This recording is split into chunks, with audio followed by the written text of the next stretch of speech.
الله الرحمن الرحيم فلما فصل طالوت بالجنود قال إن الله مبتليكم بنهر أعوذ بالله من الشيطان الرجيم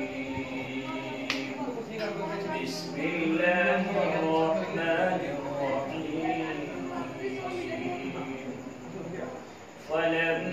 فلما فصل طالوت بالجنود قال إن الله مبتليكم بنهر فمن شرب منه فليس مني ومن لم يطعمه فإنه مني إلا من اغترف غرفة بيده فشربوا منه إلا قليلا منهم فلما جاوزه هو والذين آمنوا معه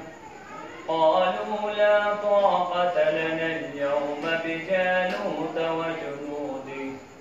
قال الذين يظنون أنهم ملاقو الله كم من فئة قليلة غلبت فئة كثيرة بإذن الله والله مع الصابرين ولما برزوا لجالوت وجنوده قالوا ربنا أفرغ علينا صبرا وثبت أقدامنا وانصرنا على القوم الكافرين فهزموهم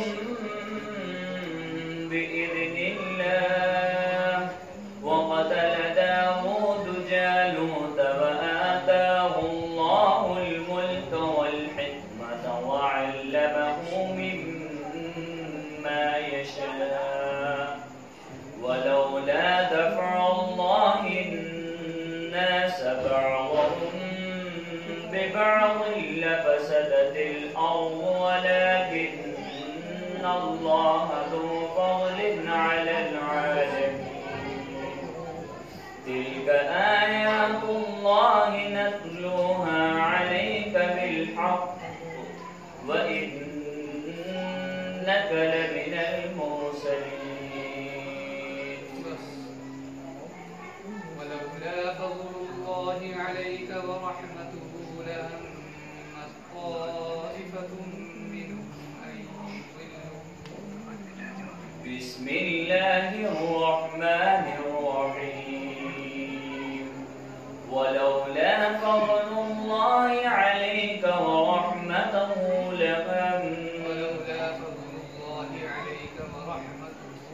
ولولا فضل الله عليك ورحمته لهمت طائفة منهم أن يضلوك وما يضلون إلا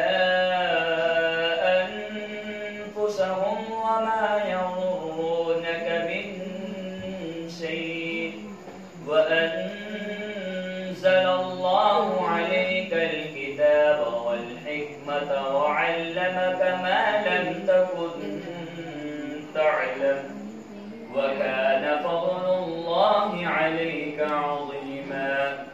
لا خير في كثير من نجواهم إلا من أمر بصدقة أو معروف أو إصلاح بين الناس ومن يفعل ذلك ابتغاء فسوف نؤتيه الله أجرا عظيما